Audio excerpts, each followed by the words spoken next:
अगर अभी तक आपने मेरे चैनल को सब्सक्राइब नहीं किया तो आज ही कीजिए मेरे चैनल को सब्सक्राइब। धन्यवाद।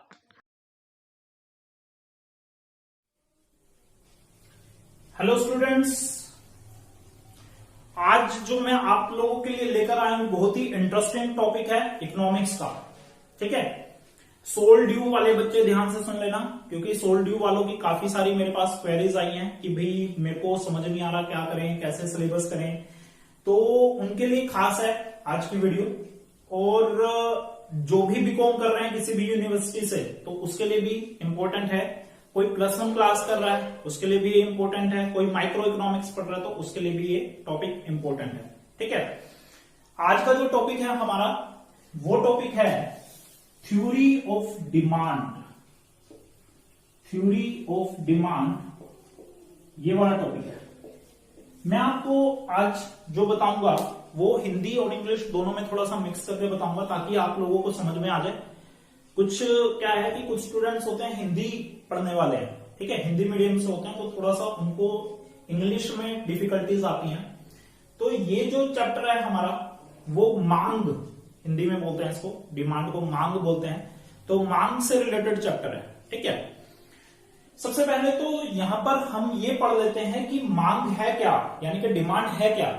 डिमांड मतलब होता है किसी भी पर्टिकुलर चीज को एक पर्टिकुलर टाइम के अंदर पर्टिकुलर प्राइस पर अगर मैं उस चीज को खरीद लेता हूं, वही मेरे लिए क्या है, डिमांड। ठीक है जी, तो यहां पर आपके लिए जो डिमांड है, डिमांड मतलब क्या हो गया, डिमांड मतलब हो गया कि डिमांड जब मैं किसी चीज को खरीदने गया, उसी टाइम पर मैंने उसको खरीद लिया, प्राइस जो भी था वो मैंने दे दिया, तो वो चीज मेरे लिए क्या बन गई, डिमांड। ठीक है, अब मैंने क्या करा, मैं बाजार में गया था, मैंने कोई चीज देखी, वो चीज पसंद आ गई मेरे को, लेकिन मैंने खरीदी नहीं। तो अगर मैंने खरीदी नहीं तो वो मेरे लिए डिमांड नहीं है। ठीक है, मेरी कार खरीदने की इच्छा है लेकिन मैंने उसको खरीदा नहीं अब तक, तो वो मेरे लिए डिमांड नहीं है। अगर मान लो कि यहां पर एक गरीब बंदा है, उसको क्या चाहिए, दाल रोटी चाहिए, वो उसको मिली नहीं है, तो वो उसकी नीड थी, लेकिन वो उसकी डिमांड नहीं थी। तो किसी की नीड, किसी की वांट, डिमांड तब बनेगी जब वो उस चीज को परचेज कर लेगा। ठीक है जी, तो डिमांड मतलब क्या हो गया, तो डिमांड मतलब हो गया कि demand refers to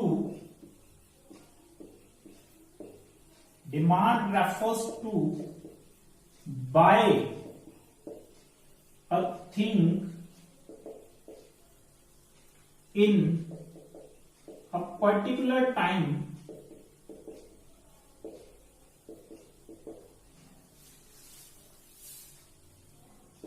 from a particular place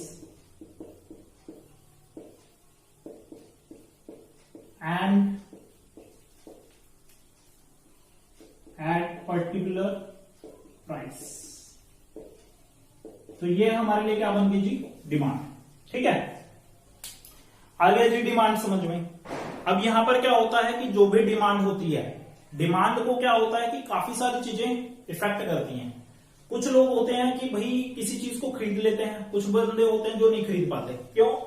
क्योंकि यहां पर क्या होता है कि यहां पर मान लो कि मैं कोई चीज परचेज करने के लिए जाता हूं, तो परचेज करने के लिए गया, लेकिन उसके प्राइस जो थे वो मेरे बजट के साथ मैच नहीं कर रहे थे। तो बजट के साथ मैच नहीं कर रहे थे तो मैंने उसको छोड़ दिया, तो मैंने डिमांड करी ही नहीं वहां पर। अगर मान लो कि मैं कोई चीज परचेज करने के लिए गया, मान लो कोई भी सब्जी परचेज करने के लिए गया या फिर पिज्जा खाने के लिए गया था, तो पिज्जा खाने के लिए गया तो मैं मानकर गया था कि भाई कोई भी पिज्जा अगर होगा तो 100 रुपए तक का आ जाएगा। मैंने वहां पर देखा तो डबल चीज या कुछ और चीज थी उसके अंदर, तो वहां पर क्या है कि वहां पर वो जो पिज्जा था वो 120 रुपए का पिज्जा था, लेकिन मेरी जेब में 100 रुपए थे, तो मैंने डिमांड करी नहीं, छोड़ दिया उस पिज्जा को। अगर मान लो कि वो जो पिज्जा था, वो पिज्जा 50, 60, 70, 80 यानी कि 100 के बजट में था, तो मैं उसको क्या कर लूंगा, डिमांड। ठीक है, तो इसका मतलब यहां पर क्या है कि अगर किसी चीज के प्राइस वहां पर फ्लक्चुएट होते हैं तो डिमांड भी क्या होगी, फ्लक्चुएट, मतलब चेंज होती रहेगी वहां पर भी डिमांड। तो यहां पर हम जो डिमांड पढ़ रहे हैं ना, इसके अंदर हम इसका रिलेशन देखेंगे किसके साथ, प्राइस के साथ। ठीक है, तो प्राइस के साथ रिलेशन देख लेते हैं, प्राइस एंड आपकी क्वांटिटी डिमांडेड। ठीक है, एक इंडिविजुअल पर्सन की बात कर लेते हैं, यहां पर एक्स पर्सन है उसकी बात कर रहे हैं। ठीक है, इसको हम क्या बोलेंगे, इंडिविजुअल डिमांड बोलते हैं। ठीक है, अब यहां पर मान लो कि प्राइस किसी भी चीज के 5 रुपए प्राइस थे। ठीक है, चॉकलेट ही लगा लो, 5 रुपए की चॉकलेट थी, तो 5 रुपए की चॉकलेट थी, तो वो यहां पर जो उसकी क्वांटिटी परचेज करता था ना, वो 10 क्वांटिटीज परचेज करता था। ठीक है, अब यहां पर जो प्राइस हुआ, 5 रुपए वाली चॉकलेट आनी बंद हो गई और 10 रुपए की होगी वो चॉकलेट। अब 10 रुपए की चॉकलेट हो गई, तो ये क्या करेगा, डिमांड को कम कर देगा। कहने का मतलब ये है कि there is a relationship between price and demand is inverse. ठीक है, मतलब यहां पर क्या है कि उल्टा इफेक्ट है, प्राइस बढ़ेगा डिमांड घटेगी, प्राइस घटेगा डिमांड बढ़ेगी। ठीक है, तो ये हमारे लिए क्या है, प्राइस और क्वांटिटी डिमांडेड का आपस में रिलेशन।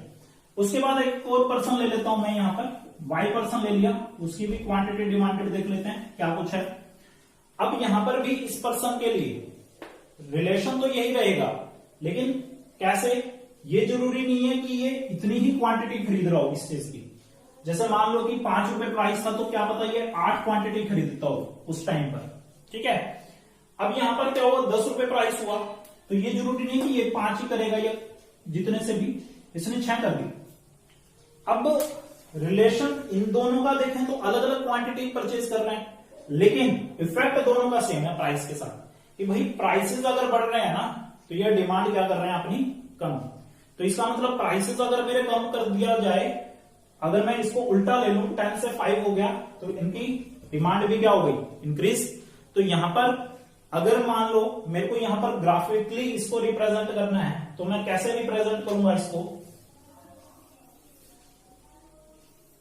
ये मेरे लिए यहां पर इसका ग्राफ बन जाएगा डिमांड। ठीक है, यहां पर आपके लिए हो गया जी प्राइस, और यहां पर हो गई आपकी क्वांटिटी। अब देखिए यहां पर मान लो कि ये प्राइस था, तो डिमांड हम इतनी कर रहे थे, प्राइस मैंने क्या करे, कम कर दिए, तो डिमांड मेरी क्या होगी, इंक्रीज। P से P1 हो गए एंड क्वांटिटी Q से Q1 हो गई। ठीक है जी, तो ये मेरे लिए क्या है, ये मेरे लिए ग्राफिकली रिप्रेजेंटेशन है किस चीज की, डिमांड की। ठीक है, इंडिविजुअल डिमांड की कह लो, या फिर आप जो 2 लोगों की डिमांड थी उसकी कह लो। ठीक है, ये मतलब उसको मार्केट डिमांड बोलते हैं, जो भी 2 या 2 से अधिक लोग करेंगे डिमांड, तो उसको मार्केट डिमांड बोला जाएगा। और इंडिविजुअल डिमांड हम किसको बोलेंगे, जब एक सिंगल पर्सन जो है वो डिमांड कर रहा है। यहां तक आ गया जी। उसके बाद हम देखते हैं फैक्टर्स, कि इंडिविजुअल डिमांड को कौन कौन से फैक्टर्स अफेक्ट करेंगे। ठीक है, तो इंडिविजुअल डिमांड को जो फैक्टर्स अफेक्ट करते हैं वो हम यहां पर बात कर लेते हैं। तो इंडिविजुअल डिमांड को जो फैक्टर्स अफेक्ट करेंगे ना, उसके अंदर सबसे पहले तो आता है price of on goods. Price of on goods. अब प्राइस कैसे, मैंने अभी आपको बता दिया कि अगर प्राइस जो है, जिस क्वांटिटी को आप परचेज करने गए थे, जिस गुड्स को आप परचेज करने गए थे, उसके प्राइसेस अगर इंक्रीज हो गए, डिमांड कम, प्राइसेस कम हो गए तो डिमांड ज्यादा। ठीक है, तो वो केस तो हमारे लिए आ गया समझ में। उसके बाद सेकंड जो केस है वो आता है price of related goods. Price of related goods. ठीक है, रिलेटेड गुड्स मतलब क्या होता है, 2 तरह के गुड्स होते हैं जो आपस में एक दूसरे से रिलेट करते हैं। एक तो आता है सब्स्टिट्यूट गुड्स एंड एक होता है कॉम्प्लीमेंट्री गुड्स।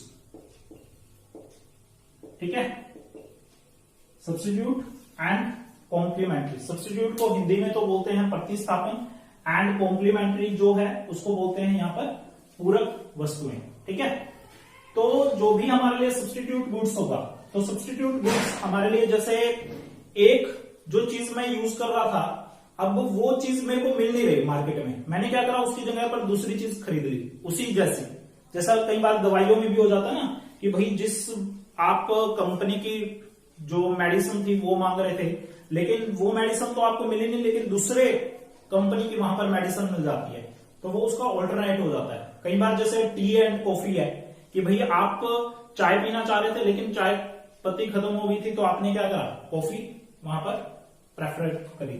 तो यहां पर आपके लिए टी एंड कॉफी ले लिया हमने। अगर यहां पर टी के प्राइसेस मान लेते हैं, टी के प्राइसेस अगर इंक्रीज कर दिए 5 से 10 कर दिए मैंने, टी के प्राइसेस 5 से 10 कर दिए, तो कॉफी की डिमांड के ऊपर क्या इफेक्ट पड़ेगा। मान लो टी के प्राइसेस आप इंक्रीज कर देते हो। अभी मैंने प्राइसेस का बताया कि जब किसी चीज के प्राइसेस अगर इंक्रीज होने लगे ना तो डिमांड क्या हो जाती है, कम। ऐसे ही मैंने टी के प्राइसेस अगर क्या करे, ज्यादा कर दिए, तो मैं टी पीना क्या कर दूंगा, कम। तो टी की डिमांड जो है वो तो कम हो जाएगी, लेकिन कॉफी की डिमांड क्या हो जाएगी, इंक्रीज। तो कॉफी की डिमांड 8 से मान लो 16, ठीक है। टी के प्राइसेस जैसे ही बढ़े कॉफी की डिमांड बढ़ गई, ठीक है। कॉम्प्लीमेंट्री गुड्स, जो एक चीज अगर हम कोई यूज करते हैं तो साथ में हमें दूसरी चीज भी यूज करनी पड़ती है, तभी जाकर वो पूरी बनती है। कैसे, अब कार तो आपने ले ली, गाड़ी तो आपने ले ली, लेकिन उसके अंदर तेल आपने डलवाया नहीं, तो क्या गाड़ी चलेगी, नहीं चलेगी। तो यहां पर गाड़ी को चलाने के लिए क्या चाहिए, पेट्रोल। तो वो जो चीज है वो उसको पूरा कर रही है। जैसे अब लगा लो कि आपने पेन का कवर ले लिया लेकिन अंदर का पेन ही नहीं लिया, ठीक है, तो क्या होगा, क्या वो चलेगा, नहीं चलेगा, ठीक है। तो वो जो चीज है वो क्या है, कॉम्प्लीमेंट्री। तो इसके अंदर हम ले लेते हैं कार एंड पेट्रोल। अगर कार के प्राइसेस आपने बढ़ा दिए, कार के प्राइसेस बढ़ा दिए, तो पेट्रोल जो है, पेट्रोल के प्राइसेस मतलब पेट्रोल की डिमांड क्या हो जाएगी, पेट्रोल की डिमांड कम हो जाएगी। क्यों, अगर पेट्रोल मतलब कार के प्राइसेस आप बढ़ा दोगे तो लोग कार खरीदना क्या कर देंगे, कम। कार खरीदना कम करा तो अपने आप ही पेट्रोल की डिमांड क्या हो जाएगी, कम। अगर घर में गाड़ी ही नहीं है तो पेट्रोल की जरूरत क्या है, ठीक है, तो अपने आप ही डिमांड क्या होगी, गिर गई। तो 10 से 5 कर दिया हमने। तो ये हो गया जी हमारे लिए प्राइस ऑफ रिलेटेड गुड्स। उसके बाद आ जाती है इनकम। इनकम मतलब क्या होता है, इनकम मतलब होता है कि एक पर्सन कितने रुपए कमाता है, ठीक है। अगर मान लो कि किसी पर्सन की इनकम इंक्रीज हो जाए तो वो क्या करेगा, ज्यादा डिमांड करेगा। जैसे अब एक पर्सन है, उसकी 10,000 से 50,000 की इनकम होगी। पहले वो 10,000 जितनी डिमांड कर रहा था, अब वो 50,000 जितनी डिमांड करेगा, तो उसकी डिमांड कितने से बढ़ गई, 40,000 रुपीज से। तो वो क्या है, इनकम। उसके बाद taste and preferences.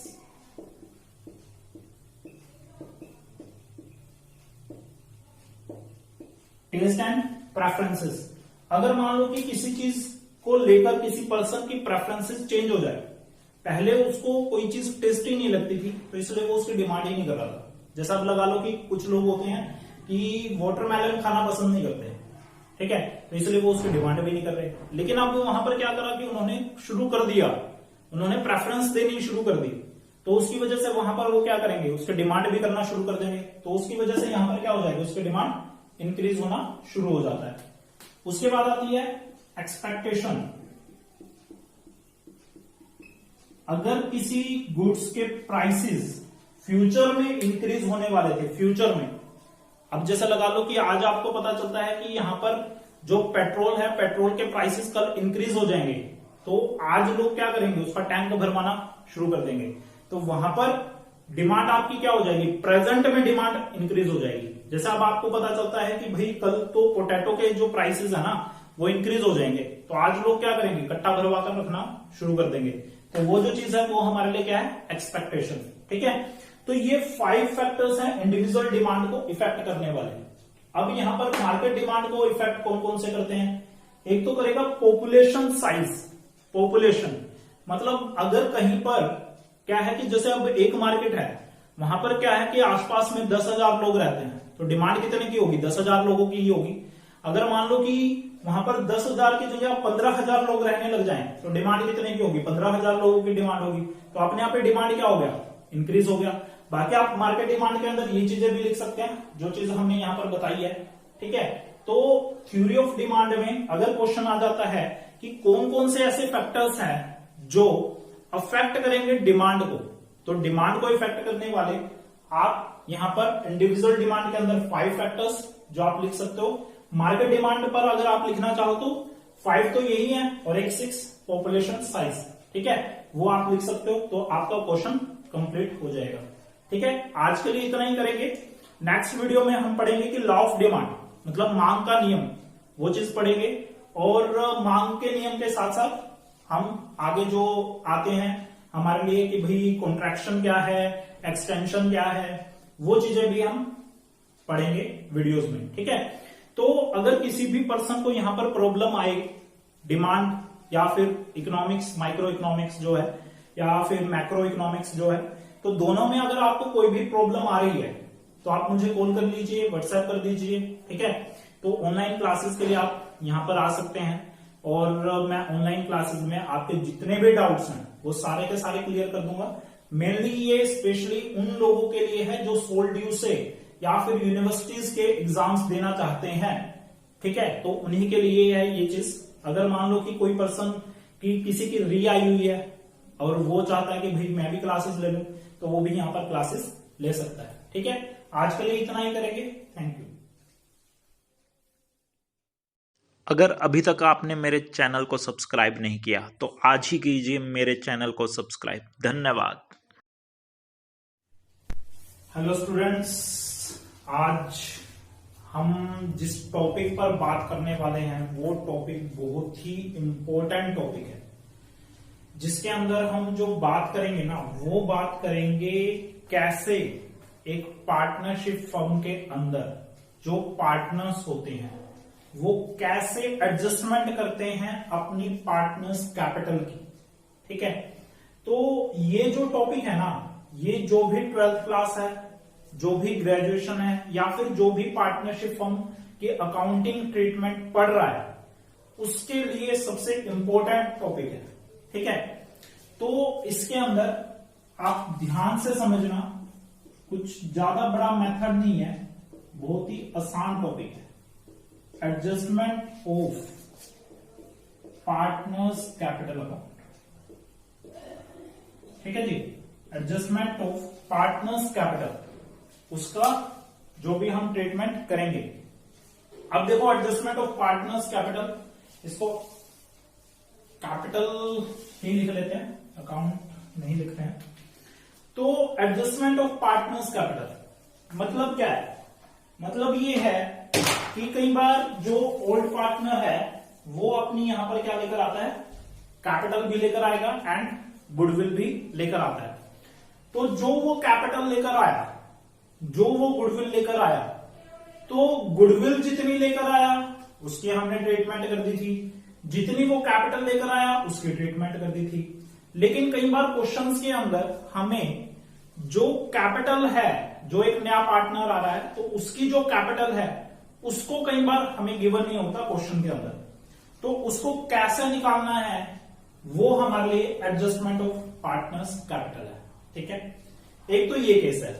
Second case, इसके अंदर क्या आता है कि जो एक नया पार्टनर आया, जितनी वो कैपिटल लेकर आया उस कैपिटल के बेसिस पर जो अब फर्म नई तैयार होगी तो उस नई फर्म की कितनी कैपिटल बनेगी हर एक पार्टनर की, या कितनी कैपिटल होनी चाहिए हर पार्टनर की, तो उसको भी हम यहां पर क्या करेंगे, कैलकुलेट करेंगे। और उसको कैलकुलेट करने के लिए हम जो यहां पर यूज करेंगे वो एडजस्टमेंट ऑफ पार्टनर्स कैपिटल होगा। ठीक है, अब इसके अंदर हम दो केस कर लेते हैं। एक तो on the basis of old partner. अगर मैंने on the basis of old partner लिखा है तो इसका मतलब किसकी निकलेगी, नए पार्टनर की कैपिटल। और एक on the basis of new partner, on the basis of new partner मतलब क्या है कि जो भी नया पार्टनर आया उसकी जितनी कैपिटल थी उस कैपिटल के बेसिस पर हमने यहां पर एडजस्टमेंट कर दी है। ठीक है, तो पहले मैं आपको ये वाला केस बता देता हूं कि on the basis of new partner कैसे हम कैलकुलेट करेंगे। यहां पर अगर हमें नए पार्टनर की बेसिस पर ओल्ड पार्टनर की नई फर्म की कैपिटल निकालनी है तो उसके लिए सबसे पहले तो आपको टोटल कैपिटल निकालना जरूरी है फर्म की, total capital of the firm. तो total capital of the firm अगर मेरे को निकालना है तो कैसे निकलेगा, जो भी नया पार्टनर कैपिटल लेकर आया, न्यू पार्टनर कैपिटल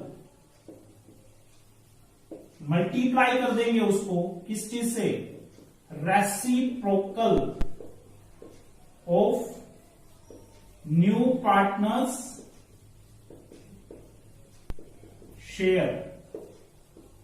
ठीक है, कैसे, अब एक नया पार्टनर आया मान लो सी, 2 लाख रुपए की कैपिटल लेकर आ रहा है।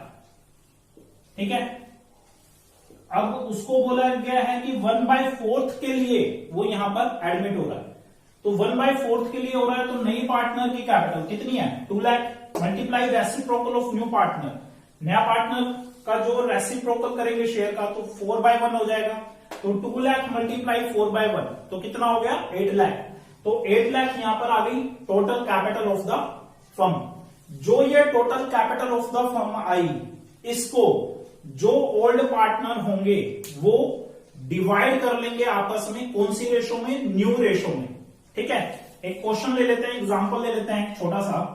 कैसे है कि ए और बी 2 पार्टनर थे, 3:2 की रेशो थी इनकी।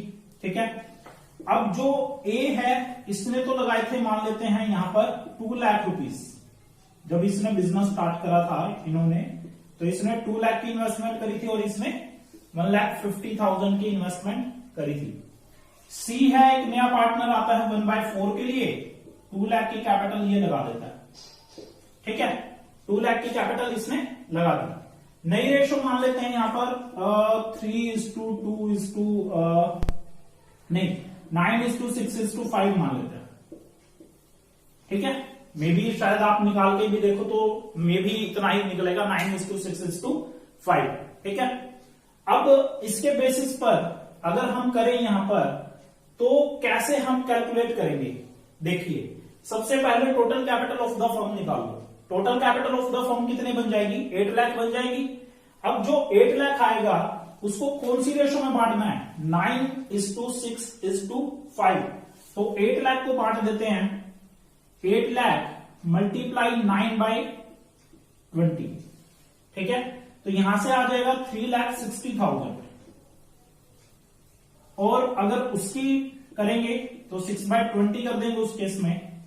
ठीक है, तो यहां पर बन जाएगा 2,40,000 रुपीज। अब देखिए उसकी जो कैपिटल है ए की कितनी है, 2 लाख रुपीज, और इसकी कैपिटल होनी कितनी चाहिए नई फर्म के हिसाब से, 3,60,000। तो मतलब यहां पर ये है कि इससे 1,60,000 फर्म क्या करेगी, मंगवाएगी। तो इसको लेकर आना पड़ेगा 1,60,000 रुपीज। ठीक है जी। सेकंड केस में बी है, 1,50,000 की कैपिटल है इसकी, और 2,40,000 नई फर्म के हिसाब से होनी चाहिए। तो कितना लेकर आएगा ये 90,000 रुपीज लेकर आएगा। अब यहां पर देखो कि अगर केस आपको दे रखा है कि ये लेकर आएंगे, या और एक आपको केस दे रखा है कि ये लेकर आ चुके हैं, तो दोनों अलग अलग पार्ट हैं। अगर ये लेकर आएंगे तो उस टाइम पर करंट अकाउंट ओपन होगा, और अगर ये लेकर आ चुके हैं तो फिर वहां पर कैश अकाउंट ओपन होगा। तो एंट्री कैसे करेंगे, एंट्री करेंगे A's current account debit to A's capital account. ठीक है, तो कितने रुपए से एंट्री हो जाएगी, 3,60,000 माइनस 2 लाख, तो 1,60,000 से एंट्री कर दी जाएगी। उसके बाद बी की एंट्री करेंगे, तो बी की एंट्री क्या करेंगे, B's current account debit to B's capital account. कितने रुपए से, 2,40,000 माइनस 1,50,000, तो 90,000 रुपीज से एंट्री हो जाएगी। मान लो ये लेकर आ चुके हैं, कैश आ गया है, तो एंट्री कैसे होगी, cash account debit to A's capital account and cash account debit to B's capital account, तो ये एंट्री कर दी जाएगी। और ये आपका जो केस था ये है on the basis of new partner capital, ठीक है जी। उसके बाद अब जो फर्स्ट केस है on the basis of old partner, अब ओल्ड पार्टनर के बेसिस पर निकाल रहे हैं, तो यहां पर जो सी है, सी की कैपिटल तो गिवन ही नहीं होगी, क्योंकि हमें क्या करना पड़ेगा, नए पार्टनर की कैपिटल निकालनी है। तो उसको कैसे कैलकुलेट किया जाएगा उसको देख लेते हैं यहां पर।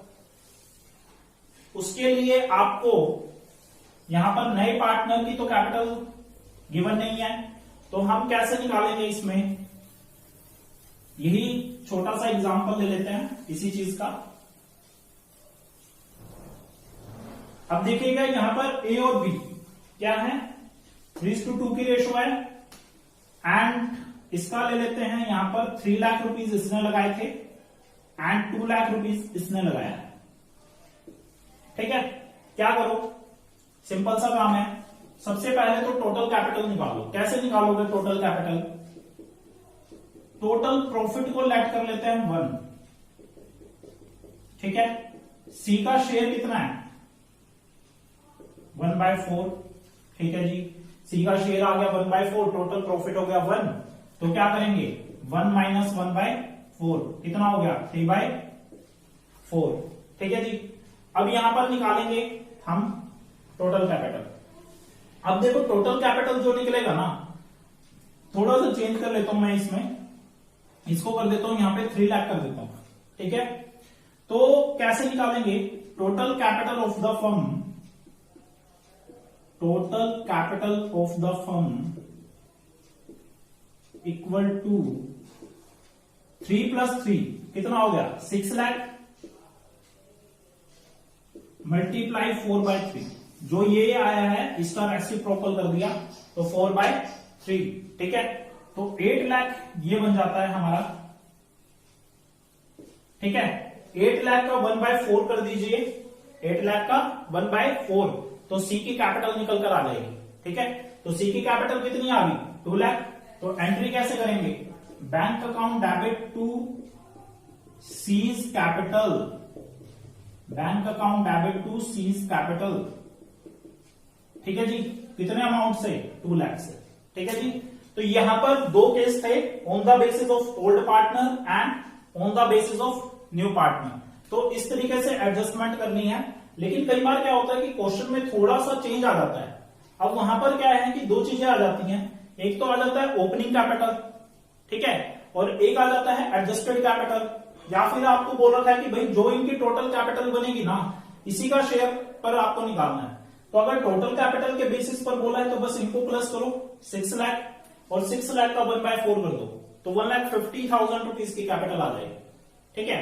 अगर मान लो कि यहां पर एडजस्टेड कैपिटल के बेसिस पर बोला है, तो एडजस्टेड कैपिटल मतलब क्या होता है, जितनी भी हमने पार्टनर्स कैपिटल को बनाया था और पार्टनर्स कैपिटल में जो जो चीजें हमने ऐड करी थी उसको ओपनिंग कैपिटल में ऐड कर दिया जाएगा, और जो जो हमने यहां पर क्या करी थी लेस करी थी, यानी कि डेबिट साइड में लिखी थी उसको लेस कर दिया जाएगा, ठीक है। जो निकलकर आई, जो बैलेंस पार्टनर्स कैपिटल से निकलकर आता है वही एडजस्टेड कैपिटल होती है, और उस एडजस्टेड कैपिटल पर भी सेम इसी तरीके से कैलकुलेट करेंगे जैसे हमने किया है, ठीक है। आई होप आप लोगों को समझ आ गया होगा कि कैसे हम एडजस्टमेंट्स करते हैं पार्टनर्स कैपिटल की, ठीक है। लेकिन फिर भी अगर आपके कोई डाउट्स रहते हैं तो आप ऑनलाइन क्लासेस ले सकते हैं, और या फिर आप मेरे को कॉल कर सकते हैं, तो जिसमें हम ऑफलाइन क्लासेस की भी फैसिलिटीज प्रोवाइड करवा सकते हैं, ठीक है जी। आज के लिए इतना ही करेंगे, तो नेक्स्ट वीडियो बहुत ही जल्द आएगी जिसमें हम रिटायरमेंट और डेथ ऑफ पार्टनर करेंगे। तो बस आपको करना क्या है, केवल आप मेरी इस वीडियो को लाइक कर दीजिए एंड सब्सक्राइब कर दीजिए। Thank you. अगर अभी तक आपने मेरे चैनल को सब्सक्राइब नहीं किया तो आज ही कीजिए मेरे चैनल को सब्सक्राइब। धन्यवाद। हेलो बच्चों, कैसे हैं आप? बढ़िया, स्वस्थ, मजे में? बच्चों आज की जो क्लास है ना, आज की क्लास है हमारी जर्नल एंट्री के बारे में, जिसमें मैं आपको पहले जर्नल एंट्री करवा चुका हूं, जर्नल एंट्री के बारे में बता चुका था थोड़ा बहुत। उसमें मैंने आपको थोड़ा बहुत फॉर्मेट के बारे में बताया था और कुछ ट्रांजैक्शंस की एंट्री करना बताया था कि कैसे कैसे एंट्री होती है हमारी। आज मैं आपको बताऊंगा कि जर्नल एंट्री के अंदर हम कैसे कैसे और भी जो टॉपिक्स हैं उसको कवर करेंगे आज। ठीक है, तो आज का जो टॉपिक है ना वो है हमारा गुड्स के बारे में, गुड्स, और टॉपिक है फिक्स्ड एसेट्स के बारे में, फिक्स्ड एसेट्स, फिक्स्ड एसेट्स। अब देखो बच्चों यहां पर क्या है, जो गुड्स और जो फिक्स्ड एसेट्स दोनों के बीच में पहले तो आपको डिफरेंस पता होना चाहिए। गुड्स मतलब क्या होता है, गुड्स मतलब होती है वो फिजिकल थिंग्स जिस चीज का बिजनेस किया जा रहा है। जैसे एक स्टेशनरी वाले के लिए जो बुक्स का बिजनेस हो रहा है वो उसके लिए गुड्स है। एक फर्नीचर वाले के लिए जो टेबल चेयर्स का बिजनेस हो रहा है वो उसके लिए गुड्स है। या फिर एक मशीनरी वाले के लिए जो मशीनरी का वो बिजनेस कर रहा है, मशीनरी को सेल परचेज कर रहा है, वो उसके लिए गुड्स है। ठीक है, फिक्स्ड एसेट्स मतलब क्या होता है, जिस चीज का वो बिजनेस नहीं कर रहा, केवल अपने बिजनेस के पर्पस के लिए उसने उसको खरीदा हुआ। जैसे अब एक स्टेशनरी वाला है, स्टेशनरी वाले ने क्या करा, स्टेशनरी वाले ने यहां पर कुछ चेयर्स खरीद ली, मान लो 2 चेयर खरीद ली खुद के बैठने के लिए, तो वो जो चीज है वो फर्नीचर के अंदर काउंट होगी और वो उसके लिए क्या बन जाएगी, फिक्स्ड एसेट्स। ठीक है, तो गुड्स मतलब वो फिजिकल थिंग्स जिसका बिजनेस किया जा रहा है, फिक्स्ड एसेट्स जो बिजनेस के पर्पस के लिए यूज करने के लिए खरीदी गई है। ठीक है, फिक्स्ड एसेट्स जो होगी वो अब सेल करने के लिए तो खरीदी नहीं उसने तो खुद के लिए यूज करने के लिए खरीदी है, तो इसलिए उसको हम फिक्स्ड बोलते हैं। गुड्स जो है उसका फ्लो चलता रहेगा, आएगा बिकेगा, आएगा बिकेगा, आएगा बिकेगा, तो इसलिए गुड्स जो होती है वो फ्लोइंग कॉन्सेप्ट के बेसिस पर काम करती है। ठीक है, तो अब यहां पर हमारी ट्रीटमेंट क्या होती है, अकाउंटिंग ट्रीटमेंट क्या है गुड्स की एंड फिक्स्ड एसेट्स की। तो यहां पर जो गुड्स हैं या तो वो बंदा क्या करता है, परचेज कर लेता है, या फिर वो क्या करता है, वो सेल कर देता है। ठीक है, अब फिक्स्ड एसेट्स के अंदर वो क्या करता है, या तो परचेज कर लेता है या फिर सेल कर देता है। ठीक है जी, या तो परचेज करेगा या फिर सेल्स कर देगा। अगर उसने परचेज जो किया या तो वो कैश में कर देगा या फिर क्रेडिट पर करेगा, सेल्स भी इसी तरीके से क्या होगी, या तो वो कैश करेगा या फिर क्रेडिट करेगा। ठीक है, यहां पर भी सेम कॉन्सेप्ट ऐसे ही हो सकता है कि भाई परचेज या तो कैश में करे या क्रेडिट में करे, सेल्स भी या कैश में हो या क्रेडिट में हो। लेकिन कई बार फिक्स्ड एसेट्स का ऐसा होता नहीं है कॉन्सेप्ट। फिक्स्ड एसेट्स के अंदर अधिकतर क्या होता है, ऑलमोस्ट यही होता है कि कैश के अंदर ही ट्रांजेक्शन्स कर लेते हैं। ठीक है, क्योंकि ऐसा होता है कि अब डेली का तो खरीदना नहीं है, कभी कभार उसको खरीदना है तो वो कैश में ही खरीद लेता है, और कभी कभार ही उसको सेल करना है तो इसलिए कैश में ही हो जाता है। ठीक है, तो मेन कंसर्न यहां पर है। अब मैंने कहा कि परचेज या फिर सेल। सबसे पहले तो ये बता देता हूं कि जो परचेज अकाउंट है एंड सेल्स अकाउंट है, दोनों ही हमारे लिए नॉमिनल अकाउंट है। परचेज एक्सपेंसेस का काम कर रहा है और सेल्स हमारे लिए इनकम का काम कर रही है। Purchase debit all expenses and losses, sales credit all income and gains. मतलब क्या, जब भी परचेज होगा डेबिट हो जाएगा, जब भी सेल होगा क्रेडिट हो जाएगा। मतलब जब भी मैं गुड्स खरीदूंगा तो उस टाइम पर मैं उसको क्या कर दूंगा, डेबिट। जब भी मैं सेल करूंगा, चीजें बेचूंगा, तो उस टाइम पर मैं उसको क्या कर दूंगा, क्रेडिट। ठीक है जी, आ गया समझ में। उसके बाद यहां पर मैंने क्या बोला, कैश परचेज किया, मतलब गुड्स जो मैंने खरीदा वो कैश देकर खरीदा। तो कैश आता है या जाता है, जब हम कोई चीज खरीदते हैं तो कैश जाता है, और कैश हमारे लिए कौन सा अकाउंट है, रियल अकाउंट। तो कैश अगर जाएगा, credit what goes out, cash चला गया, क्रेडिट व्हाट गोज आउट। मतलब कैश को हम यहां पर क्या कर देंगे, क्रेडिट। डेबिट किसको किया जाएगा, परचेज को। एंट्री क्या बना दोगे, purchase account debit to cash account, purchase account debit to cash account, ठीक है जी, एंट्री हो गई। उसके बाद अगर मान लो उधार पर खरीदा, ठीक है, या फिर ऐसा हुआ कि 50,000 का मान लो कि गुड्स खरीदे थे, 50,000 के गुड्स के अंदर क्या हुआ, उस टाइम पर उस बंदे के पास केवल 30,000 रुपीज थे, ठीक है, तो वो क्या करेगा, 30,000 तो कैश दे देगा उसको, 20,000 के लिए उसके लिए क्या हो जाएगी, उधारी। या फिर ऐसा भी हो सकता है कि उस टाइम पर उसके पास कैश था ही नहीं, तो उसने 50 के 50,000 जो गुड्स खरीदे वो उधार पर खरीद लिए, ठीक है, कुछ भी हो सकता है वो तो। अब अगर मान लो यहां पर जो परचेज की गई वो क्रेडिट पर हुई है, तो क्रेडिट के टाइम पर हम उस पर्सन को यहां पर यूज करते हैं जिससे हम गुड्स को खरीद रहे हैं। जैसा मान लो कि मैंने राम से कोई गुड्स खरीदे 50,000 रुपीज के क्रेडिट पर, ठीक है, तो यहां पर राम क्या है, राम मेरे लिए गिवर है, तो कौन सा अकाउंट है, पर्सनल अकाउंट, और पर्सनल अकाउंट में गिवर को क्या करते हैं, क्रेडिट, तो यहां पर राम को क्या कर दिया जाएगा, क्रेडिट, तो एंट्री क्या बन जाएगी, purchase account debit, purchase account debit to Ram, क्योंकि राम यहां पर क्या हो गया, गिवर, ठीक है जी, एंट्री आ गई समझ में, क्रेडिट और कैश की, परचेज करने की। उसके बाद सेल्स की बात आ रही है। अब सेल्स में अगर जब हम सेल करते हैं, कैश हमारे पास क्या होता है, आता है, और कैश आएगा वही फिर real account, debit word comes इन, मतलब कैश आ रहा है, कैश आ रहा है तो कैश को क्या करेंगे, डेबिट, कैश हो गया जी डेबिट, तो क्रेडिट किसको कर दें, सेल्स को कर दो सर, सेल्स को कर दिया, हो गया जी सेल्स अकाउंट क्रेडिट, ठीक है, डन। अब आती है क्रेडिट की बारी, क्रेडिट सेल्स। क्रेडिट सेल्स के अंदर क्या होगा, उधार बेच दिया आपने, उधार अगर आप बेच रहे हो यहां पर, तो उसका मतलब हम पार्टी का नाम यूज कर रहे हैं, तो मैं क्या करूंगा, जिसको मैं सेल करूंगा, तो सेल वाला बंदा यहां पर क्या होगा, जिसको मैंने सेल करा, मैंने मान लो श्याम को सेल करा है, तो श्याम यहां पर क्या कर रहा है, गुड्स को रिसीव कर रहा है, तो मतलब रिसीवर है, रिसीवर है तो डेबिट द रिसीवर, मतलब मैं शाम को क्या कर दूंगा, डेबिट, और सेल्स अकाउंट को क्या कर दिया जाएगा, क्रेडिट, मतलब शाम जो है उसको कर दो जी डेबिट, एंड सेल्स अकाउंट को यहां पर क्या कर दो, क्रेडिट, होगी जी एंट्री, आ गई समझ में, ठीक है जी, आ गई।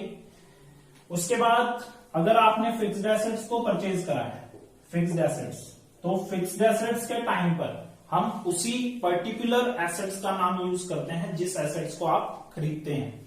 जैसे मान लो आपने मशीनरी खरीदी, तो मशीनरी आ रही है, मशीनरी आ रही है तो जी डेबिट वर्ड कम्स इन, और मशीनरी अकाउंट क्या हो रहा है, डेबिट टू कैश में कैश अकाउंट, कैश क्योंकि जा रहा है, credit word goes out. Sales कर रहे हैं तो reverse entry, cash account debit to machinery account, ठीक है जी। तो ये है हमारा purchase sale and fixed assets का परचेज सेल, ठीक है।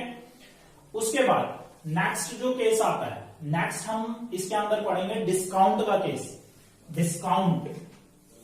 अब डिस्काउंट के बारे में अगर बात करें यहां पर, तो डिस्काउंट में होता क्या है और डिस्काउंट होती क्या है, ये तो आप लोगों को पता ही है कि अगर मैं कोई भी चीज खरीदने जाऊंगा, मान लो मैं कोई चीज खरीद कर लेकर आया 100 रुपए की, 100 रुपए में से उसने क्या करा, 5% मेरे को डिस्काउंट दे दिया, तो मेरे को कितना रुपया पे करना पड़ा, 95 रुपीज आपको पे करना पड़ा।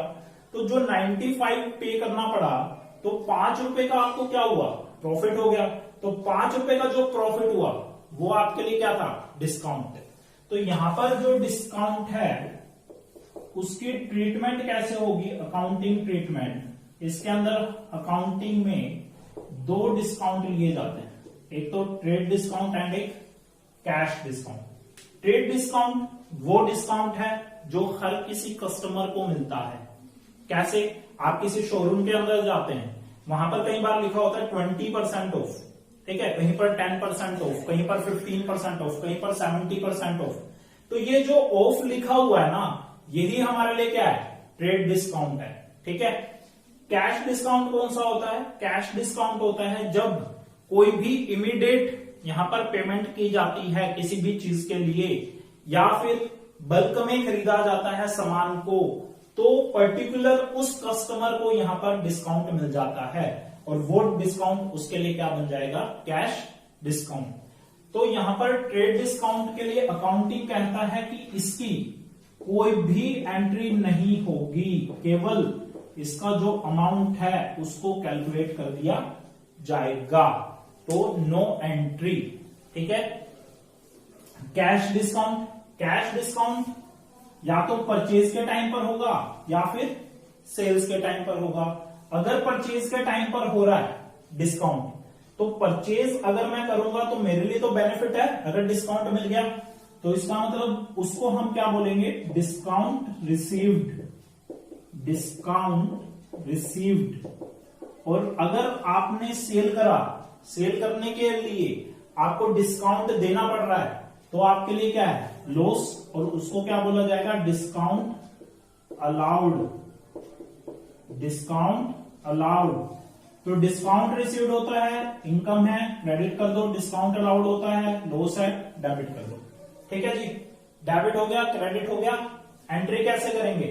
अब परचेज करना है मेरे को, परचेज करना है तो परचेज अकाउंट डेबिट होगा, परचेज अकाउंट जी डेबिट हो गया। एंड डिस्काउंट रिसीव्ड है तो to cash account and to discount received, ये एंट्री हो जाएगी आपकी। उसके बाद अगर डिस्काउंट अलाउड है मतलब सेल हो रहा है, और सेल हो रहा है तो cash account debit to sales account. अब आप कहोगे कि सर डिस्काउंट अलाउड तो भूल ही गए, सच में भूल गए। डिस्काउंट अलाउड डेबिट, ठीक है जी, cash account debit, discount allowed debit to sales account. तो ये हमारी एंट्री है परचेज एंड सेल की। ठीक है, जिसके अंदर हमने पढ़ा कि discount received and discount allowed की। ठीक है जी, तो इस तरीके से हमें करना होता है डिस्काउंट की ट्रीटमेंट को। ठीक है, और भी कॉन्सेप्ट्स रह गए हैं इसके अंदर जो हम जर्नल के अंदर पढ़ेंगे। तो मोस्ट प्रोबेबली ऐसा होगा कि नेक्स्ट 2 वीडियोस के अंदर हम इसको कंप्लीट कर लेंगे अपने जर्नल को। ठीक है, आज के लिए इतना ही करेंगे। ठीक है सर, ओके, थैंक यू। अगर अभी तक आपने मेरे चैनल को सब्सक्राइब नहीं किया तो आज ही कीजिए मेरे चैनल को सब्सक्राइब। धन्यवाद। हेलो बच्चों, आज जो हमारी क्लास है वो हम इनकम टैक्स में पढ़ेंगे, इनकम फ्रॉम हाउस प्रॉपर्टी। ठीक है, लास्ट मैंने आपको बता दिया था कि 5 हेड की इनकम होती है। 5 हेड की इनकम में कौन कौन सी इनकम्स होती हैं वो मैं आपको बता चुका था यहाँ पे। अब यहाँ पर हमारे लिए क्या होता है, जो भी इनकम फ्रॉम हाउस प्रॉपर्टी की हम बात कर रहे हैं, तो मैं आज आप लोगों को बस ये बताऊंगा कि जो हाउस प्रॉपर्टी से हम इनकम कमाते हैं उसके ऊपर कैसे हम कैलकुलेशंस करेंगे, किस चीज की? Income from house property. ठीक है, मतलब यहां पर क्या है कि एक बंदा है, उसके पास अपना खुद का घर है, रेजिडेंशियल हाउस है, वो उसको क्या करता है, रेंट पर दे देता है। उस रेंट से उसको कैसे पता चलेगा कि कितना पार्ट तो वो अपना बचा सकता है टैक्सेबल इनकम से और कितना पार्ट उसका टैक्सेबल रहेगा। ठीक है, तो वो चीज आज मैं आपको बताऊंगा। इसके अंदर अभी मैं ज्यादा थ्योरीज में नहीं घुस रहा, ना ही ज्यादा कोई आपको टेक्निकल चीज बता रहा हूं। ठीक है, बिल्कुल सीधी सीधी चीज बताऊंगा, बिल्कुल सीधा स्पष्ट बता दूंगा कि कैसे निकलेगा। ठीक है, ज्यादा घुमाऊंगा नहीं इस चीज के लिए। यहां पर 2 केस कर लेते हैं। फर्स्ट केस तो कर लेते हैं जी लेट आउट का, और सेकंड केस कर लेते हैं सेल्फ ऑक्यूपाइड का। सेल्फ ऑक्यूपाइड, ठीक है।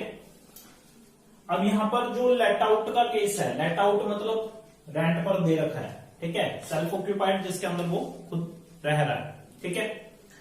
तो यहां पर जो लेट आउट का केस है, अब आप लोगों को ये चीज तो पता होगी कि जो भी एक पर्सन है अगर कोई रेंट पर देगा तो ही तो इनकम रिसीव करेगा। अगर मान लो कि वो रेंट पर देगा ही नहीं, वो खुद ही रह रहा है, तो उसकी इनकम कहां से हुई? इनकम तो हुई नहीं उसकी।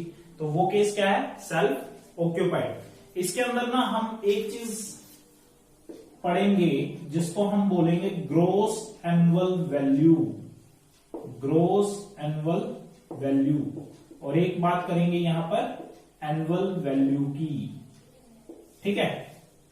अब सबसे पहले तो ग्रोस एनुअल वैल्यू बता देता हूं कि ग्रोस एनुअल वैल्यू है क्या।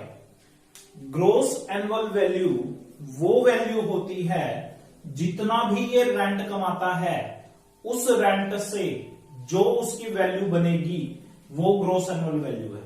ठीक है। जैसे अब लगा लो कि हम मानकर चल लेते हैं कि एक बंदा है, उसने क्या करा कि 10,000 रुपए रेंट पर मंथ के हिसाब से बिल्डिंग दे दी किराए पर। अब यहां पर क्या है कि 10,000 को अगर मैं 12 से मल्टीप्लाई कर दूं तो 1,20,000 रुपए की उसकी क्या बन जाएगी? Gross annual value. ठीक है। तो ग्रोस एनुअल वैल्यू तो हो गया जी उसका रेंट। उसके बाद एनुअल वैल्यू कैसे निकलेगी? एनुअल वैल्यू निकालने के लिए हम क्या करेंगे, जो भी म्युनिसिपल टैक्स होगा उसको लेस कर दिया जाएगा उस ग्रोस एनुअल वैल्यू में से, और जो निकल कर आएगा वो हमारे लिए यहां पर क्या आ जाएगी? Annual value. ठीक है। अब एनुअल वैल्यू आप लोगों को आ गई समझ में। उसके बाद अब आप पूछोगे कि हाउस प्रॉपर्टी की इनकम जो है उसको कैसे निकालना है। अब हाउस प्रॉपर्टी की इनकम निकालने के लिए हम क्या करते हैं, सबसे पहले तो एक स्टैंडर्ड डिडक्शन होती है 30% की, जो कि हम एनुअल वैल्यू का करते हैं। ठीक है। एनुअल वैल्यू का जो भी 30% है उसको आप डिडक्ट कर दोगे किसमें से? एनुअल वैल्यू में से। मतलब आपके पास 70% एनुअल वैल्यू का पार्ट रह गया है जो कि क्या है? टैक्सेबल। ठीक है।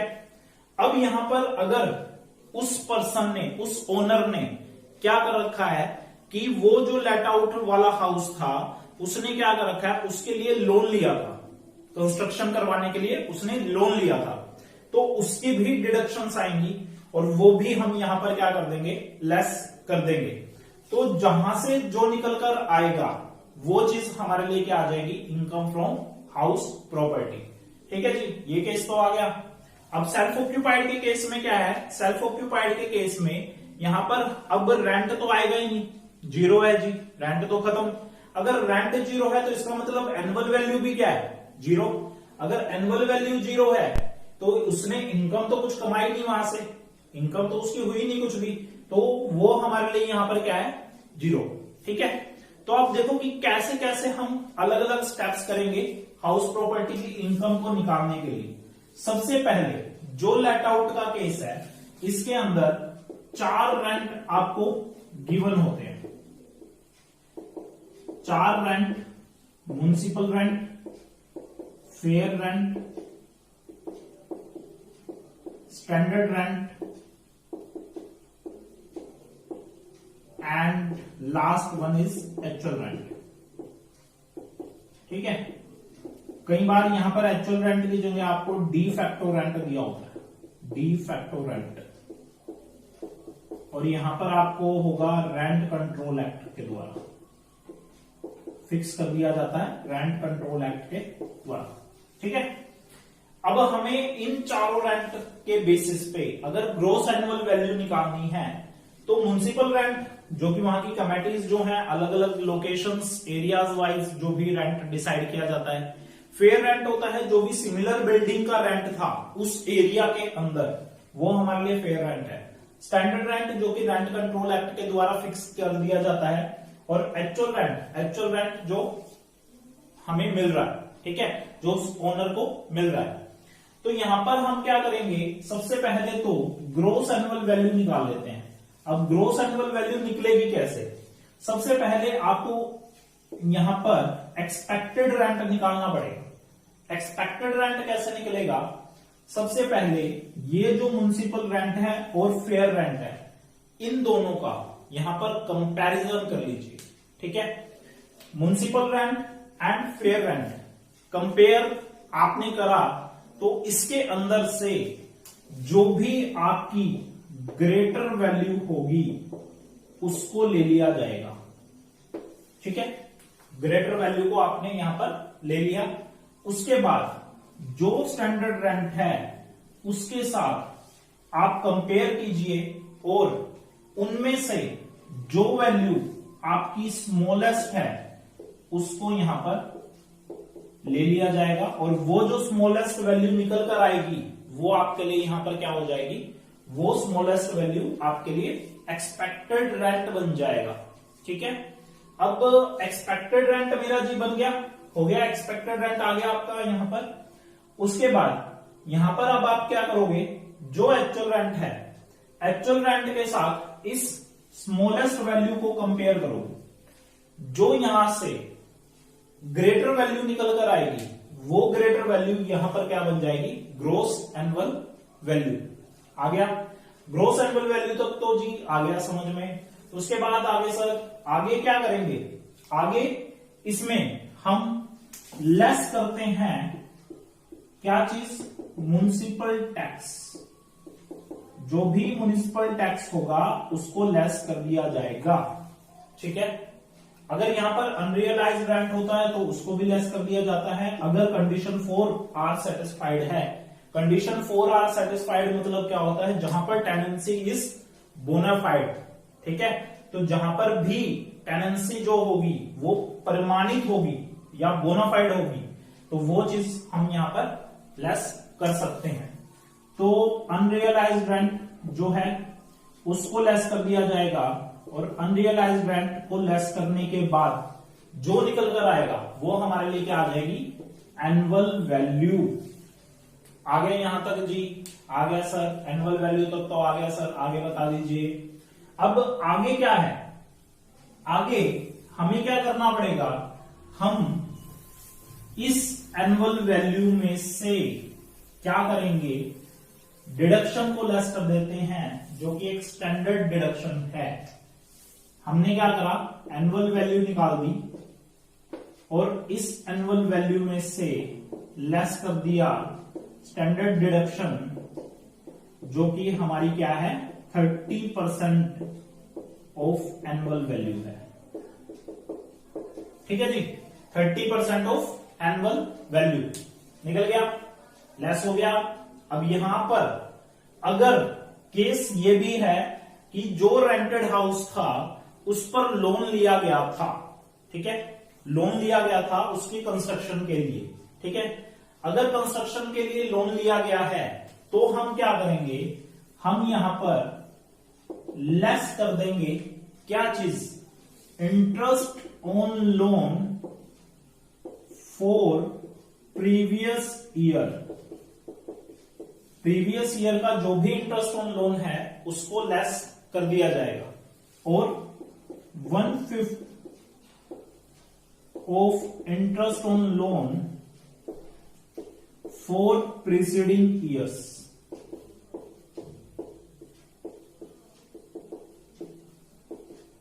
For preceding years. अब प्रीसीडिंग ईयर्स कौन से ईयर्स, अब जैसे लगा लो कि जो घर लिया गया था और उसके लिए जो भी उसने कंस्ट्रक्शन के लिए लोन लिया, तो जब हाउस कंस्ट्रक्टेड हो जाता है कंप्लीट, तो उस हाउस को जब आपने कंप्लीट किया उससे पिछले 5 प्रीवियस ईयर को हम यहां पर लेते हैं। जैसे मान लो हाउस जो था हम मान लेते हैं 30 जुलाई 2014 को यहां पर हुआ है कंप्लीट। ठीक है, तो इससे जो लास्ट हमारा फाइनेंशियल ईयर कंप्लीट हुआ होगा, इससे लास्ट फाइनेंशियल ईयर कब कंप्लीट हुआ, 31 मार्च 2014 को। ठीक है, तो इससे पिछले 5 सालों का जो भी इंटरेस्ट होगा उसको यहां पर ले लिया जाएगा। ठीक है, 5 सालों का जो भी इंटरेस्ट होगा उसको ले लिया जाएगा। कब तक, अब आप कहोगे कब तक लेना है सर, मान लो एक जो बंदा था उसने जो भी यहां पर क्या करा है, उसने लोन लिया, मान लेते हैं यहां पर 1 अगस्त 2012 में उसने लोन लिया है। ठीक है, 1 अगस्त 2012 में लोन लिया है। तो 1 अगस्त से लेके 31 मार्च 2014 तक आप क्या करेंगे, इंटरेस्ट निकालेंगे। ठीक है, जो इंटरेस्ट निकल कर आएगा उस इंटरेस्ट को आप 5 इक्वल एनुअल इंस्टॉलमेंट्स में डिवाइड कर लेते हैं। तो 5 इक्वल एनुअल इंस्टॉलमेंट में डिवाइड करना ही मेरे लिए 1/5 of interest on loan for preceding years हो जाता है। ठीक है जी, आगे यहां तक। उसके बाद ये जो आप लेस करोगे डिडक्शंस, यहां से जो निकल कर आएगा वो आपके लिए क्या आ जाएगी, इनकम फ्रॉम हाउस प्रॉपर्टी। ठीक है जी, आ गया समझ में। अब यहां पर कई बार ऐसा होता है कि पूरे साल आपका घर जो होता है पूरे साल आपका नहीं चढ़ता। मान लो कि पूरे साल आपका रेंटेड नहीं होता। कई बार क्या होता है कि जैसे मान लो आपका 10 मंथ्स के लिए तो रेंटेड था, लेकिन 2 मंथ्स आपका वैकेंट रहा है, मतलब यानी कि वैकेंट रहा है और वहां पर उस टाइम पर कोई भी किराएदार नहीं था। तो उस टाइम पर क्या होगा, 10 मंथ्स के लिए जो भी एक्चुअल रेंट आएगा वही आपके लिए ग्रोस एनुअल वैल्यू बन जाएगी। ठीक है, जो भी 10 मंथ्स का एक्चुअल रेंट होगा वही आपके लिए यहां पर क्या बन जाएगी, ग्रोस एनुअल वैल्यू। ठीक है, फिर कंपैरिजन करने की जरूरत ही नहीं है। ठीक है, अब आ जाती है जी सेल्फ ऑक्यूपाइड की बात। सेल्फ ऑक्यूपाइड, अब सेल्फ ऑक्यूपाइड मतलब क्या होता है, सेल्फ ऑक्यूपाइड मतलब होता है जहां पर एक बंदा खुद रह रहा है अपने घर में, तो वहां पर रेंट तो आए, एनुअल वैल्यू मेरे लिए क्या हो जाएगी, 0। एनुअल वैल्यू 0 जी, स्टैंडर्ड डिडक्शन 0 जी। उसके बाद बात आ गई इन चीजों पर। ठीक है, अब इसको हम क्या करते हैं, कंपेयर कर लेते हैं किसके साथ, जो कि मैक्सिमम डिडक्शन बनाई गई है, 30,000 एंड 2 लाख। अगर आपने लोन जो है वो लिया है कब, बिफोर 31 मार्च 1999 से पहले अगर आपने लोन ले लिया तो आप मैक्सिमम डिडक्शन केवल ले सकते हैं 30,000 की। ठीक है, अगर आपने यहां पर लोन लिया आफ्टर 31 मार्च 1999 तो आप यहां पर डिडक्शन ले सकते हैं 2 लाख की मैक्सिमम डिडक्शन। तो ये जो चीज है ना, यहां से जो निकल कर आएगा वो सेल्फ ऑक्यूपाइड से आपके लिए क्या आ जाएगा, लॉस। तो दोनों हाउसेस का आप क्या करोगे, आपस में प्लस कर दोगे, एडिशन कर दोगे।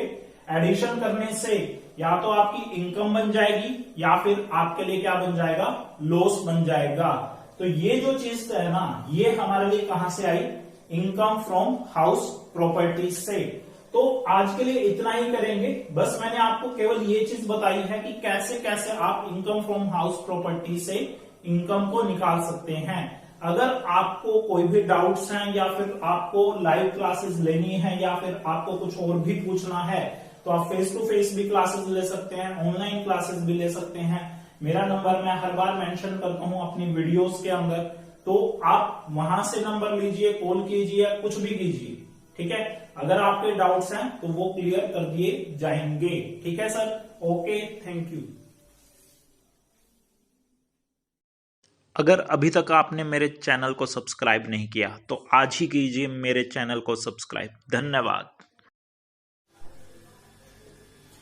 हेलो बच्चों, कैसे हैं, बढ़िया हैं? हाँ जी, ठीक है। तो यहां पर आज जो टॉपिक मैं करवाने जा रहा हूं ना, ये स्टैटिस्टिक्स का सबसे मेन टॉपिक है। ठीक है, चैप्टर का नाम है मेजर्स ऑफ सेंट्रल टेंडेंसी। इस चीज को 9th वाले बच्चे, 10th क्लास वाले बच्चे, +1 क्लास वाले बच्चे या जो स्टैटिस्टिक्स पढ़ रहे हैं उसके लिए सबसे मेन टॉपिक है।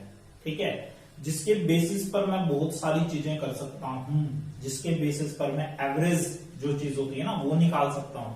जैसे अब लगा लो कि एक प्रिंसिपल है, वो किसी क्लास में जाता है और बच्चों से अलग अलग मार्क्स पूछता हूं उनके।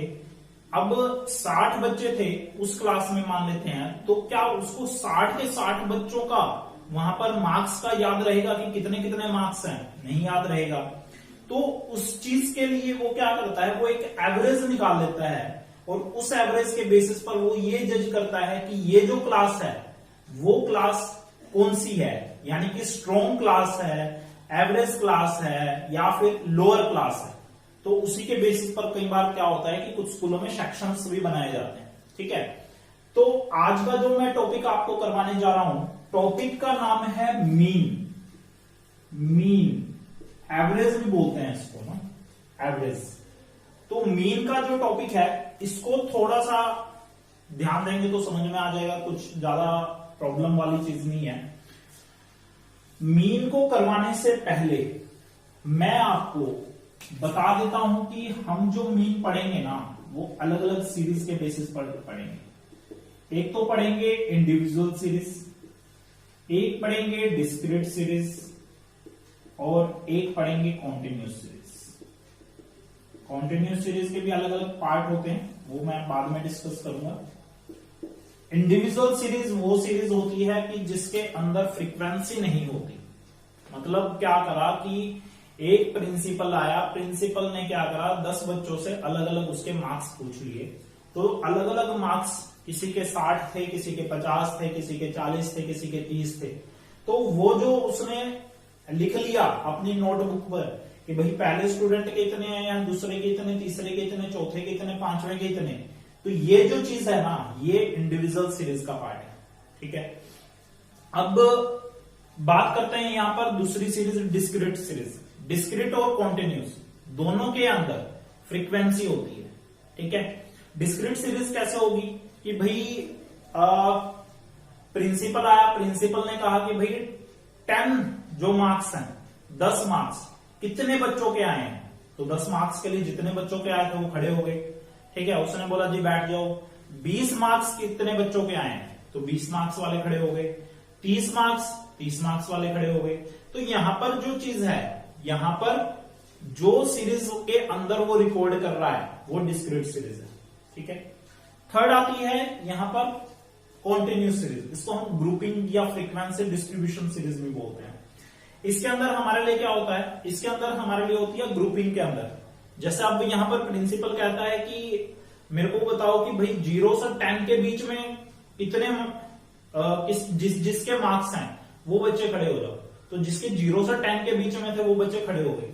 फिर उसने कहा कि 10 से 20 के बीच में जितने बच्चे हैं वो खड़े हो जाओ, फिर उसमें से खड़े हो गए। फिर 20 से 30 में जितने बच्चे हैं वो खड़े हो जाओ, वो खड़े हो गए।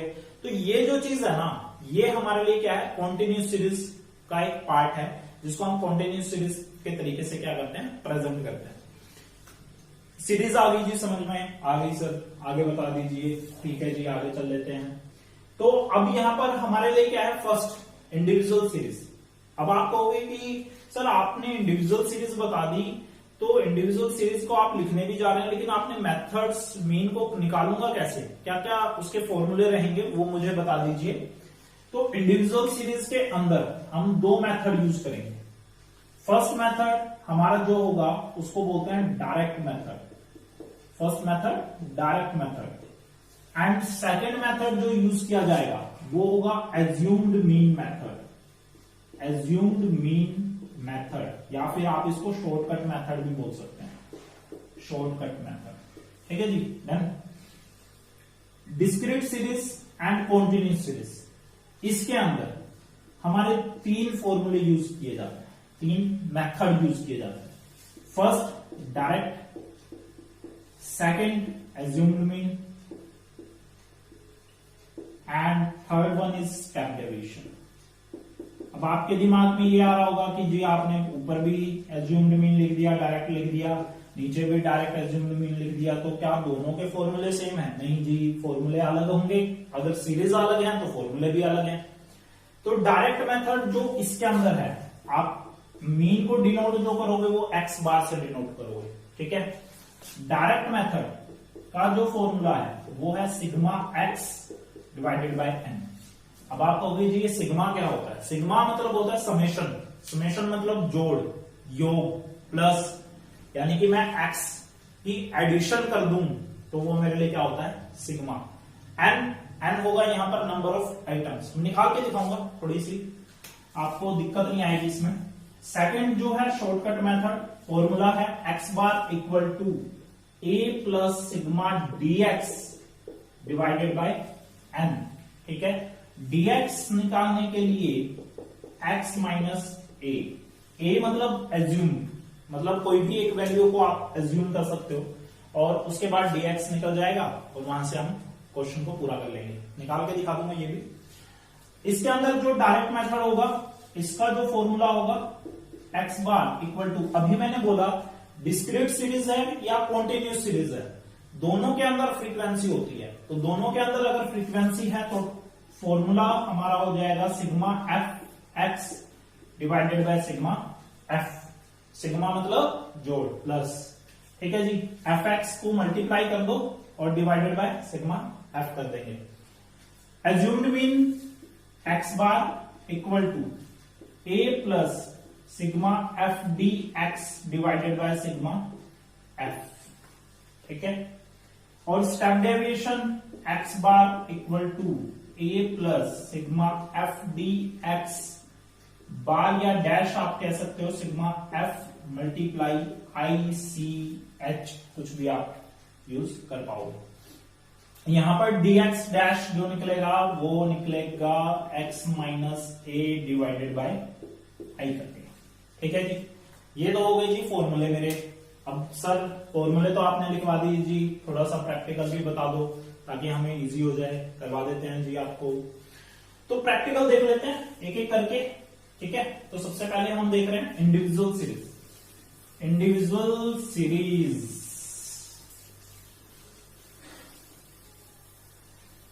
एक क्वेश्चन ले लेता हूं मैं यहां पर। x जो है उसको ले लिया मैंने 2, 4, 6, 8, 10 ये ले लिया जी। ठीक है, फ्रीक्वेंसी नहीं है क्योंकि इंडिविजुअल सीरीज है तो फ्रीक्वेंसी है ही नहीं। क्या करेंगे, डायरेक्ट मेथड लगाएंगे सर। डायरेक्ट मेथड का फॉर्मूला क्या था, x bar equal to sigma x divided by n। n क्या है 1, 2, 3, 4, 5 ये n है। ठीक है जी, n तो पता चल गई, x का समेशन मतलब इनको प्लस कर दो, x का समेशन आ जाएगा, कितना हो जाएगा 12, 20, 30, 30 डिवाइडेड बाय कितना 5, तो x बार कितना आ गया 6, x बार आ गया जी 6 मेरा। ठीक है, अब ये तो सर आपने निकाल दिया एक मेथड से, डायरेक्ट मेथड से। अगर शॉर्टकट मेथड से निकालना है तो उससे निकाल देते हैं। x bar equal to a plus sigma dx divided by sigma n, नहीं n यहां पर n करेंगे। ठीक है जी, तो एज्यूम कर लेते हैं, कोई भी एक वैल्यू आप एज्यूम कर सकते हो, ऐसा कोई नहीं है कि भाई मेरे को मिडिल वाली ही वैल्यू को एज्यूम करना है, कोई भी आप एक वैल्यू एज्यूम कर सकते हैं। जैसे मैंने 4 एज्यूम कर लिया। dx का फॉर्मूला मैंने बताया था x माइनस ए मेरे पास कितना है 4, तो 2 माइनस 4 माइनस 2 हो जाएगा, 4 माइनस 4 0 हो जाएगा, 6 माइनस 4 2 हो जाएगा, 8 माइनस 4 4 हो जाएगा, 10 माइनस 4 6 हो जाएगा। ठीक है, तो यहां पर इसको आप प्लस कर लीजिए। ठीक है, तो ये हो जाएगा आपका 10, यहां पर फॉर्मूले में पुट कर दीजिए। ये आपने 4 एज्यूम किया था, dx आपका 10 आ गया है, n आपके पास 5 है, तो आंसर कितना आ गया 6। इंडिविजुअल सीरीज तो आ गई है आपको समझ में। डिस्क्रीट और बता देता हूं, कॉन्टिन्यूस थोड़ा सा बड़ा है, उसके सारे के सारे पार्ट सारे स्टेप्स मैं आपको बताऊंगा तो उसमें थोड़ा सा ज्यादा टाइम लग जाएगा, तो इसलिए आज मैं केवल डिस्क्रीट सीरीज पर करके छोड़ रहा हूं। नेक्स्ट वीडियो आप मेरी देख लीजिएगा, उसमें मैं कॉन्टिन्यूस सीरीज अपनी पूरी करवा दूंगा। तो चलते हैं हम अपने डिस्क्रीट सीरीज पर। डिस्क्रीट सीरीज में कैसे करना है हमें, डिस्क्रीट सीरीज में हमें एक क्वेश्चन दे रखा है, x दे रखा है आपको 10, 20, 30, 40, 50, 60। फ्रीक्वेंसी आपको दे रखी है 2, 4, 6, 8, 10, 12 ये आपको दे रखा है। ठीक है, आपका जो फर्स्ट मेथड मैंने आपको बताया कि भाई sigma f x divided by sigma F, ये फॉर्मूला मैंने आपको बताया। ठीक है, डायरेक्ट मेथड है, तो एफ एक्स यानी कि एफ और एक्स की मल्टीप्लाई कर दो जी, 20 आ गया, 80 आ गया, 180 आ गया, 320 आ गया, 500 आ गया एंड 720 आ गया। कर दो टोटल, जो टोटल करके आएगा फ्रीक्वेंसी के टोटल से डिवाइड कर देंगे। फ्रीक्वेंसी का टोटल देख लेते हैं कितना आया, 6 6 12 12 और 8 20 20 30 और 12 40 डिवाइड कर देना, क्वेश्चन हो जाएगा आपका। ये तो हो गया जी। उसके बाद अगर मैं दूसरा मेथड यूज करूं, दूसरा मेथड कौन सा था, shortcut method, x bar equal to a plus sigma F D x divided by sigma F, ये है हमारा फॉर्मूला। तो यहां पर आप ले लीजिए dx निकालने के लिए एज्यूम करना पड़ेगा एक वैल्यू को। एज्यूम किस में से करेंगे, x में से। तो x में से अगर एज्यूम करते हैं तो कोई भी एक वैल्यू आप एज्यूम कर सकते हैं। जैसे मैंने 30 एज्यूम कर लिया है यहाँ पर। dx का फॉर्मूला मैंने बताया x माइनस ए, तो यानी कि x माइनस 30। 10 माइनस 30 करेंगे तो माइनस 20 आ जाएगा। 20 माइनस 30 करेंगे तो माइनस 10 आ जाएगा। 30 माइनस 30 करेंगे तो 0, फिर 10, फिर 20, फिर 30 निकल गया जी। अब निकाल दो एफ डी एक्स। 2 की माइनस 20 से माइनस 40, 4 की माइनस 10 से माइनस 40, 6 की 0 से, 8 की 10 से 200 एंड 360। इनका प्लस कर दो, एफ डी एक्स का प्लस हो जाएगा, एफ सिग्मा एफ हमारे लिए, एफ का टोटल, ए जो आपने एज्यूम कर लिया है यहाँ पर, ठीक है। तो ये मेरा निकल गया है यहाँ पर कौन सा method, shortcut method. Third method मेरे लिए क्या था, थर्ड मेथड है जी आपके लिए step deviation method, x bar equal to a plus sigma F D x dash divided by sigma f multiply i. तो dx डैश मेरे को निकालना है, तो dx डैश निकालने के लिए मैं क्या करूंगा, फॉर्मूला क्या बताया, डिवाइडेड बाय आई और करोगे। आई मतलब इंटरवल, इनके बीच का जो डिफरेंस है उससे आप डिवाइड कर दोगे। 10 का डिफरेंस है तो 10 से डिवाइड कर देते हैं जी इसको, ठीक है। तो यहां पर 10 से अगर मैं डिवाइड करूंगा तो 0 0 खत्म हो जाएंगे मेरे पीछे की, तो ये 0 0 मैंने यहां पर फिनिश कर दिया, होगी जी खत्म। लो जी, ये आ गया आपका एफ डी एक्स डैश, ठीक है बच्चों, आ गया समझ में आपको। फॉर्मूले में पुट कर देना तो डिस्क्रीट सीरीज से आपका मीन निकल जाएगा स्टेप डेविएशन मेथड यूज करके। डाउट कोई भी है, आपको किसी भी चीज का डाउट है, कुछ भी दिक्कत आ रही है, कॉल कर लीजिए, मैसेज कर दीजिए, व्हाट्सएप कर दीजिए। व्हाट्सएप नंबर मैंने आपको बता रखा है और मेरा जो कॉल नंबर है वो भी आपको बता रखा है। लाइव क्लासेस चाहिए उसके लिए आप व्हाट्सएप कर दीजिए। तो जो भी आपको दिक्कत है किसी भी चीज की, तो आप उसके लिए मेरे को कॉन्टेक्ट कर सकते हैं। आज के लिए इतना ही करते हैं। नेक्स्ट वीडियो कंटिन्यूस सीरीज की रहेगी, तो ध्यान से देखिएगा उसको। Thank you.